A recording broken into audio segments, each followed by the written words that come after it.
చంద్రబాబు నాయుడుకి రేవంత్ రెడ్డి షాక్ ఇచ్చారు. ఎన్టీఆర్ భవన్‌ని కూల్చేయడానికి బుల్డోజర్‌లు వెళ్తున్నాయి అనే న్యూస్ వస్తుంది సార్. నిజంగానే ఎన్టీఆర్ భవన్‌ని కూల్చేయబోతున్నారా? ఇప్పుడు 2 రకాల ప్రాబ్లమ్స్ కనిపిస్తాయండి. ఒకటి ఆహ్, అక్కడ కేబీఆర్ పార్క్ ఉంది. కేబీఆర్ హ్మ్. పార్క్ చుట్టుపక్కల విపరీతమైన ట్రాఫిక్ జామ్ ఉంటది. జూబిలీ హిల్స్, బంజారా హిల్స్ ఈ రోడ్ల మధ్యలో. ఎప్పటినుంచో ఉంది ఆ ప్రాబ్లమ్. గతంలో కేసీఆర్ గూడా దాన్ని అక్కడ ఫ్లైఓవర్‌లు నిర్మించాలని 2016లోనే ట్రై చేశారు.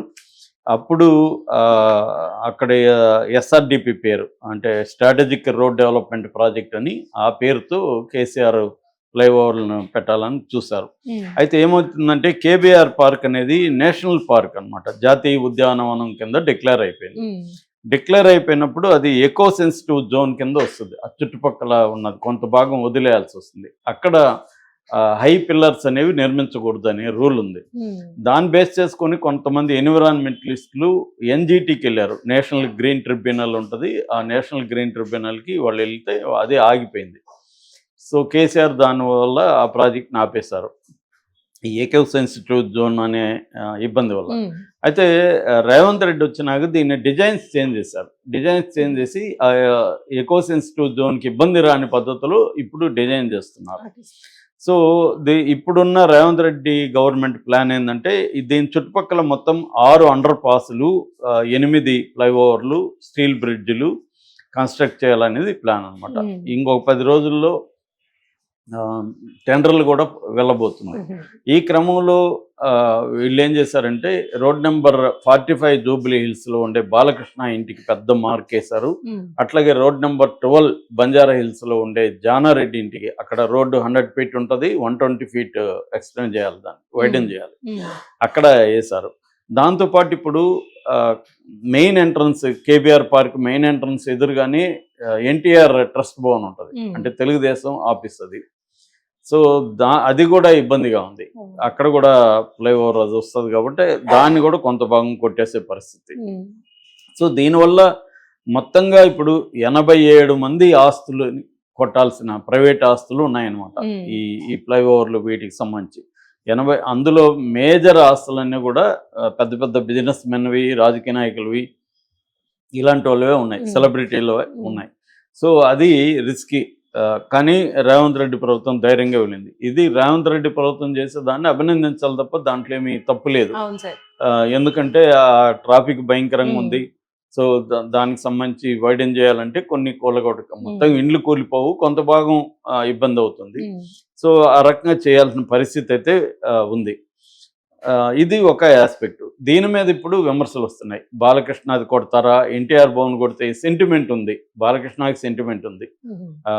బాలకృష్ణ ఎంత సెంటిమెంట్లు ఉంటాయో మనకు తెలుసు హ్మ్. ఆల్రెడీ. అప్పుడు కాల్పుల సంఘటన కూడా ఈ సెంటిమెంట్ వల్లనే కాల్పుల సంఘటన కూడా చోటు చేసుకుందనేది అప్పట్లో వచ్చిన వార్త. బెల్లంకొండ సురేష్, సత్యనారాయణ అనే ఇంకొక జ్యోతిష్యుడు వీళ్ళ మీద కాల్పులు జరపడానికి కారణం కూడా ఈ సెంటిమెంట్లకు సంబంధించిన విషయమే అని అప్పట్లో వార్తలు వచ్చాయి. హ్మ్. అట్లాగే చంద్రబాబుకు కూడా సెంటిమెంట్లు ఉంటాయి. తెలుగుదేశం ఆఫీస్‌ని కొడితే నష్టం అవుతుంది తెలుగుదేశానికని సెంటిమెంట్ ఆయనకి కూడా ఉంటుంది.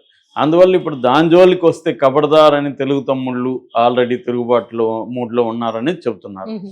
ఎందుకంటే గతంలో ఎన్నికల్లో తెలుగుదేశం పార్టీ ఇక్కడ పోటీ చేయకుండా ఇండైరెక్ట్గా రేవంత్ రెడ్డికి మద్దతు ప్రకటించింది. హ్మ్. అందుకని సీమాంధ్రులు తెలుగుదేశానికి అభిమానంతో ఉన్న సీమాంధ్రులంతా కూడా రేవంత్ రెడ్డికి సపోర్ట్ అవును చేశారు. సార్. అయితే అది హైదరాబాద్ చుట్టుపక్కల దాని ఎఫెక్ట్ పెద్దగా తెలియదు. హ్మ్. ఎందుకంటే ఈ హైదరాబాద్ చుట్టుపక్కలంతా కూడా కేసీఆర్‌కే ఓట్లు పడ్డాయి. అయితే కొన్ని జిల్లాలలో మాత్రం రేవంత్ రెడ్డికి ఉపయోగం జరిగింది. అయితే ఇప్పుడు వాళ్ళందరినీ వ్యతిరేకం చేసుకునే ధైర్యం చేస్తాడా రేవంత్ రెడ్డి అనేది ఒక ప్రశ్న. ఇది కేబీఆర్ పార్క్ చుట్టూ ఉన్నది. ఇక రెండవది ఏందంటే ఎన్టీఆర్ ఘాట్ లేదా ఎన్టీఆర్ మార్గ్, మనకి అక్కడ ఎన్టీఆర్ గార్డెన్స్ హ్మ్. నెక్లెస్ రోడ్‌లో అది కూడా కూలగొట్టేస్తారు అన్న ఒక వార్త వస్తుంది.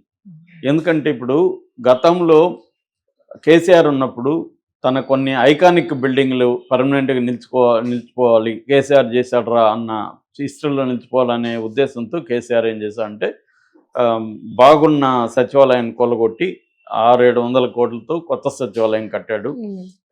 దాని తర్వాత అంబేద్కర్ విగ్రహం, పివి నరసింహారావు ఇలాంటివన్నీ పెట్టి ఆయన కొన్ని ఐకానిక్గా కొన్ని చేశాడు. అమరవీరుల ఇది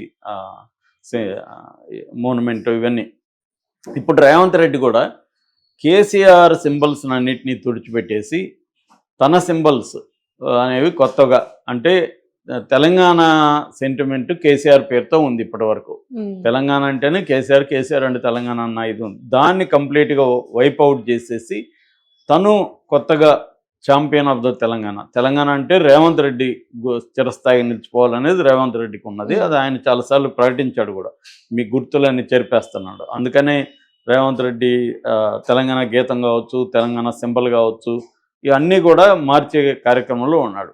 అలాగే ఇప్పుడు రేవంత్ రెడ్డికి ఉన్న ఆలోచన అంటే మనం కూడా ఐకానిక్ స్ట్రక్చర్స్ని తీసుకురావాలి. ఒకటి, ఆల్రెడీ సచివాలయంకి ఆపోజిట్గా రాజీవ్ గాంధీ విగ్రహం పెట్టారు. తెలంగాణ తల్లి విగ్రహాన్ని మార్చేసి తన పద్ధతిలో ఒక విగ్రహాన్ని ఎస్టాబ్లిష్ చేశాడు. అలాగే ఇప్పుడు ఏంటంటే కాంగ్రెస్ పార్టీ అసెంబ్లీని కొత్తది కట్టాలన్న ఒక ప్లాన్ కనబడుతుంది. సో ఆయన సచివాలయం కట్టాడు కాబట్టి దాని పక్కనే మనం దానికంటే అంటే ఆ సచివాలయం ని డామినేట్ చేసే విధంగా అసెంబ్లీ కడితే ఇంకా మనకు పేరు వస్తుంది. అయితే అసెంబ్లీకి జాగా ఎక్కడుంది? అక్కడ ఎన్టీఆర్ గార్డెన్ని ఎన్టీఆర్ ఇదంతా కోలుకొట్టి అక్కడ కట్టాలి. Already Komatireddy Rajagopal Reddy senior MLA ఆయన ఇది ప్రకటించాడు కూడా, అదైతే అనువుగా ఉంటుంది, సరైన ప్లేసు అని కూడా ఆయన అన్నాడు. దీంతో ఒక్కసారిగా ఎన్టీఆర్కి వీళ్ళు ఎసురు పెడుతున్నాడు. ఒకప్పుడు రాజకీయ భిక్ష పట్టిన తెలుగుదేశం పార్టీ రేవంత్ రెడ్డికి అటువంటి పార్టీ వ్యవస్థాపకుడు ఎన్టీఆర్కే వీళ్ళు చెక్ పెట్టి ఎన్టీఆర్ విగ్రహాలని అక్కడ ఉన్న మార్గ్ని ధ్వంసం చేస్తే అది ఒక ఎన్టీఆర్కి మెమోరియల్గా నిలిచిపోయింది. దానివల్ల ఇప్పుడు ఇటు బాలకృష్ణ ఫ్యామిలీ, నందమూరి ఫ్యామిలీకి కోపం వస్తుంది, అటు చంద్రబాబు సీరియస్గానే తీసుకుంటాడు.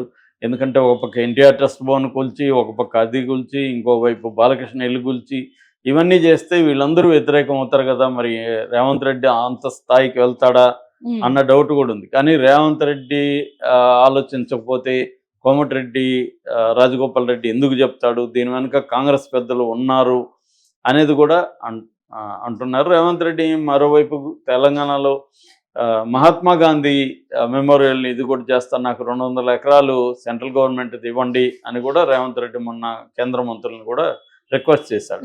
అంటే రేవంత్ రెడ్డికి ఏంటంటే ఇందాక చెప్పినట్టుగా మోనుమెంటల్ స్ట్రక్చర్స్ కావచ్చు, ఐకానిక్ స్ట్రక్చర్స్ కావచ్చు, తన హయాంలో చేయాలనేది రేవంత్ రెడ్డికి ఉంది.